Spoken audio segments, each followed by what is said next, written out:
Hello दोस्तों तो आइए आज हम जानते हैं महाभारत के बारे में। जी हाँ दोस्तों महाभारत के हर किरदार अपने आप में जहाँ जिस एंगल से हम देखें वो अपनी जगह सब सही हैं। दोस्तों, जब महाभारत युद्ध में जो श्री कृष्ण थे उन्होंने अपनी नारायणी सेना तो दे दी दुर्योधन को। दुर्योधन ने स्वयं मांगा कि अगर आप निहत्थे रहेंगे, बिना शस्त्र लिए लड़ेंगे नहीं तो आपसे मैं क्या करूं, आप मुझे अपनी नारायणी सेना दे दीजिए। और दूसरी तरफ अर्जुन ने भगवान श्री कृष्ण को ही मांग लिया।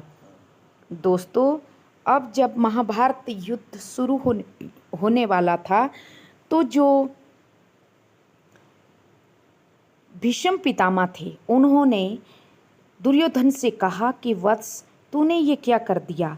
श्री कृष्ण बिना शस्त्र उठाए भी अपने आप में एक शस्त्र हैं, तूने तो गलती से नारायणी सेना मांग ली उनकी। दोस्तों, दुर्योधन कहते हैं कि बिना लड़े बिना शस्त्र उठाए श्री कृष्ण का हमारे में क्या काम है। अब दोस्तों क्या होता है कि जो दुर्योधन होते हैं वो जैसे ही युद्ध शुरू होता है तो दुर्योधन भीष्म पितामह को ताना मारता है कि आप हमारे लिए क्या कर रहे हैं, आप इतने बड़े योद्धा हैं, आप कुछ नहीं कर रहे हैं। इस पर दोस्तों अब भीष्म पितामह कहते हैं कि कल अगर मैंने श्री कृष्ण से युद्ध भूमि में शस्त्र ना उठवाया तो मेरा नाम भी भीष्म पितामह नहीं।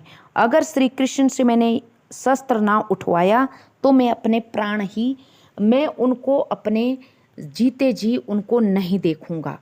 दोस्तों, कि किसी को मैं अपना मुंह नहीं दिखाऊंगा। अब जो भीष्म पितामह होते हैं वो दुर्योधन से कहते हैं कि संध्याकालीन के समय अंधेरे में अपनी धर्म पत्नी भानुमति को मेरे समक्ष भेजना, मैं उसको अखंड सौभाग्य का आशीर्वाद दूंगा। ये बातें श्री कृष्ण तो अंतर्यामी थे, वो जान लेते हैं और वो फटाफट संध्याकालीन के समय द्रौपदी को घूंघट डालकर भीष्म पितामह के पास ले जाते हैं और स्वयं बाहर बैठते हैं और द्रौपदी से कहते हैं कि घूंघट डाल के बैठना, अपना चेहरा मत दिखाना भीष्म पितामह को। और जैसे ही वो कुछ कहें तो हूँ हाँ मैं ही जवाब दे कर फटाफट बाहर आ जाना। दोस्तों, जैसे ही संध्याकालीन में द्रौपदी घूंघट डाल के भीष्म पितामह के समक्ष गई, जो श्री कृष्ण ग्वाले के भेष में थे वो बाहर बैठ जाते हैं और भीष्म पितामह गंगा जल हाथ में लेकर कहते हैं कि मैंने जो भी पूजा पाठ पूरी जिंदगी भर किया है, इस बेटी के सौभाग्य को हे भगवान, हे नारायण, आप अखंड सौभाग्य इसको देना।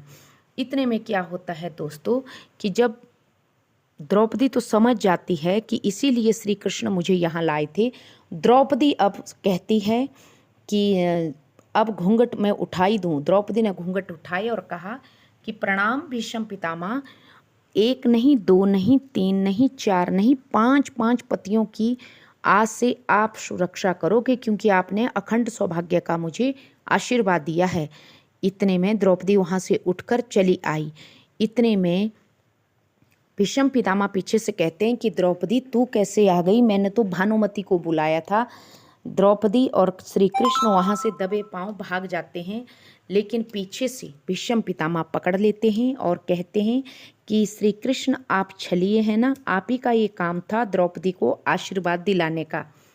अब जो श्री कृष्ण थे उनके समक्ष जो भीष्म पितामह है वो कहते हैं कि मैंने कल प्रतिज्ञा कर ली है कि आपसे शस्त्र ना उठवाया कल तो मेरा नाम भीष्म पितामह नहीं तो मैं, अगर आपने शस्त्र ना उठाया तो मैं जीते जी अपनी शकल किसी को नहीं दिखाऊंगा। दोस्तों, श्री कृष्ण मुस्कुराए और द्रौपदी सहित वहाँ से चले गए।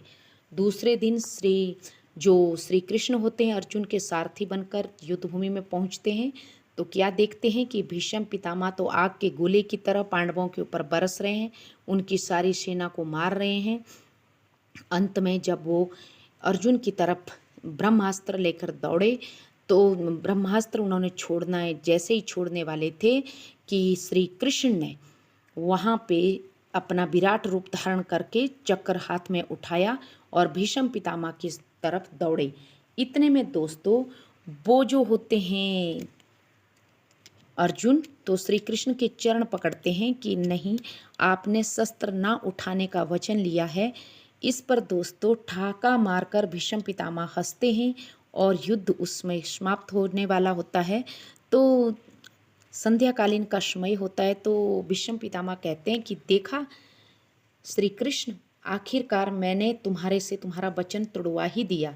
तुमने जो था तो इस समय शस्त्र उठवा ही लिए। इतने में श्री कृष्ण कहते हैं कि सुनो भीष्म पितामह, सुनिए, अगर मैंने आज शस्त्र ना उठाया होता, आपको जब इच्छा मृत्यु का वरदान आपके पिताश्री महाराज शांतनु ने दिया था, तो आपने उसमें ये प्रतिज्ञा भी की थी कि मैं इच्छा मृत्यु के समय, अंत समय श्री कृष्ण वासुदेव का चेहरा देखकर ही मरूंगा। और यदि आज मैंने शस्त्र ना उठाया होता तो तुम जीते जी तो मुझे ना देख पाते, किसी को मुंह ना दिखा पाते। इसीलिए मैंने तुम्हारा मान रखा और अपना शस्त्र उठवाया, नहीं तो किसी की मजाल बड़ी जो मुझसे शस्त्र उठवाया जाए। इतने में भीष्म पितामह लज्जित हो गए और उन्होंने क्षमा याचना की कि हे श्री कृष्ण, आप तो अंतर्यामी है, मैंने तो सोचा मैंने आपको हरा दिया, लेकिन देखिए मेरी गलती मुझ पर ही भारी पड़ी। और श्री कृष्ण मुस्कुराए। तो ऐसे थे श्री कृष्ण और भीष्म पितामह जब उनकी मृत्युशैया पे वो आए महाभारत युद्ध के बाद मकर संक्रांति के दिन उत्तरायण में, तो उन्होंने भगवान श्री कृष्ण का ही मुख देखकर अपने प्राण त्यागे। तो ये थी दोस्तों कहानी। आशा करती हूँ आपको पसंद आई। Please subscribe my channel. Thank